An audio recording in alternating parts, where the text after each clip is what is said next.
Hello बच्चों, let's read out the question. The first ionization enthalpy of carbon atom is greater than that of boron, whereas the reverse is true for the second ionization enthalpy. Explain.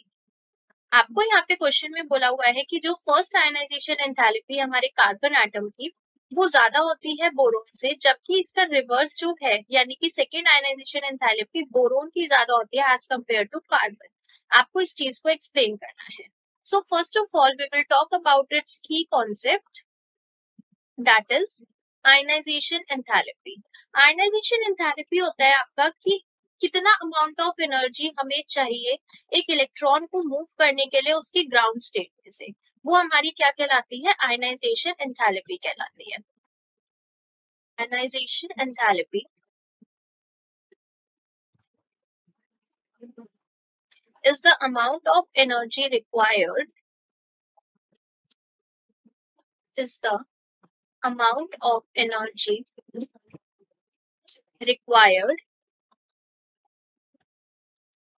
to remove an electron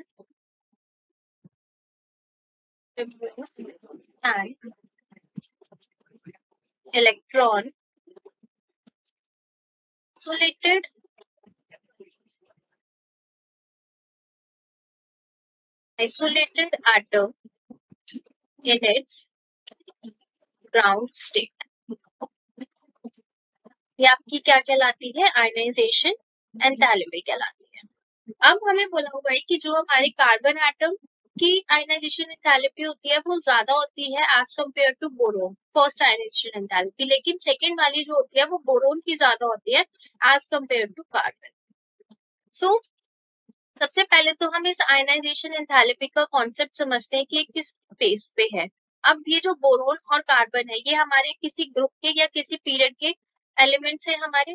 तो जो हमारा ये जो होती है down the group क्या होते हैं? हमारे पीरियड्स होते हैं 1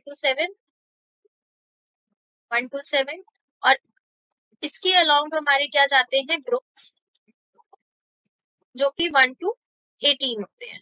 18 ग्रुप्स होते हैं हमारे पास. अब बात आती है कि अलोंग द ग्रुप और डाउन द ग्रुप या डाउन द पीरियड, जो भी आप बोलना चाहे, वो किस तरीके से हमारी आयनाइजेशन एंथैल्पी वर्क करती है. अगर मैं लेफ्ट टू राइट मूव करती हूँ पीरियोडिक टेबल के अंदर तो हमारी आयनाइजेशन एनर्जी जो होती है वो क्या करती है? इंक्रीज करती है.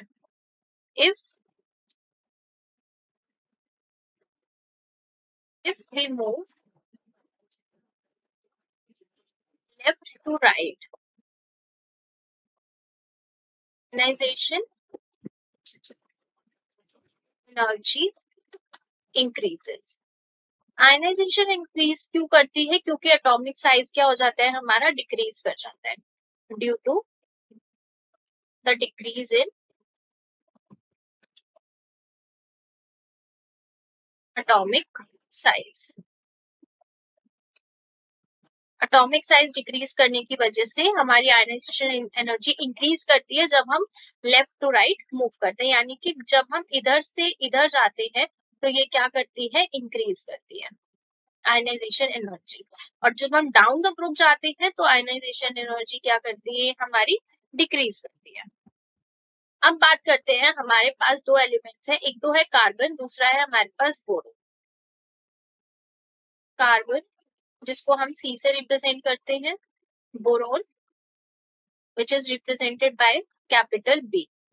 कार्बन का जो नंबर होता है atomic number that is 6 and boron 5 पे आता है. ये जो ना आपके जो ग्रुप्स हैं, यानी कि ये वाला जो 6 कार्बन है आपका, ये आपका ग्रुप 14 में आता है और ये आपका ग्रुप 13 में आता है. It is a part of group 14 and it is a part of group 13. अब अगर मैं इनकी इलेक्ट्रॉनिक कॉन्फ़िगरेशन लिखती हूँ, बोरोन की 5 है, 5 इलेक्ट्रॉन्स, 1s2 2s2 2p1. इसकी 1s2 2s2 2p2. अब आप देखिए ये जो है 1 इलेक्ट्रॉन जो यहाँ पर प्रेजेंट है हमारे बोरोन के पास, ये क्या करेगा? अपना एक इलेक्ट्रॉन दे देगा किसी और एटम को, जिसकी वजह से ये स्टेबल कॉन्फ़िगरेशन देगा, यानी कि इसमें से ये हट जाएगा. जब भी अपना एक्साइट करेगा अपनी एनर्जी को तो ये हो जाएगा 1s2 2:2। तो ये इसकी क्या है, स्टेबल कॉन्फ़िगरेशन है,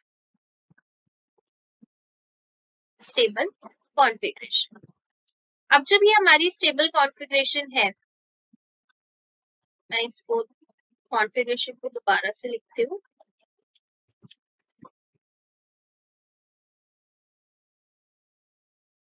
स्टेबल कॉन्फ़िगरेशन, ये हमारी क्या दे रहा है, स्टेबल कॉन्फ़िगरेशन दे रहा है। और ये क्या है, मतलब स्टेबल तो है लेकिन इससे ज्यादा स्टेबल नहीं है। तो बोरोन की जो सेकेंड आयनाइजेशन एनर्जी होती है वो ज्यादा होती है एज कंपेयर टू कार्बन। तो हमारा जो आंसर रहेगा वो किस फॉर्म में रहेगा कि आंसर जो रहेगा वो रहेगा, जब हम लेफ्ट टू राइट मूव करते हैं तो हमारी आयनाइजेशन एनर्जी इंक्रीज करने के साथ साथ क्यों होती है, क्योंकि एटॉमिक साइज हमारा डिक्रीज कर जाता है, जिसकी वजह से कार्बन की जो फर्स्ट आयनाइजेशन एंथैल्पी होती है वो ज्यादा होती है as compare to boron. When we move left to right,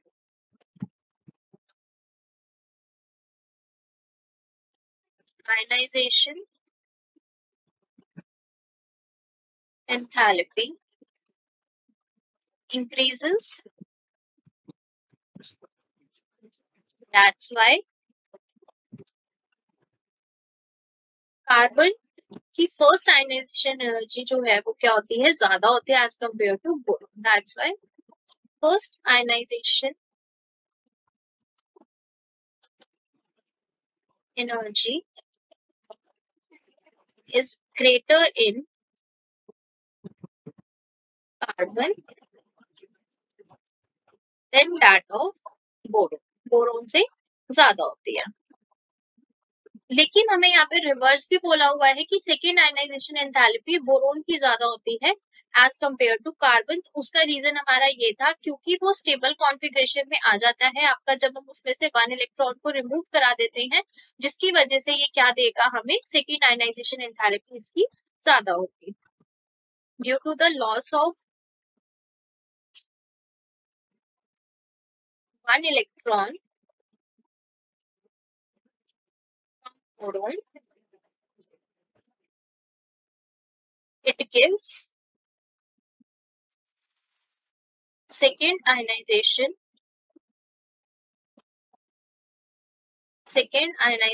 energy greater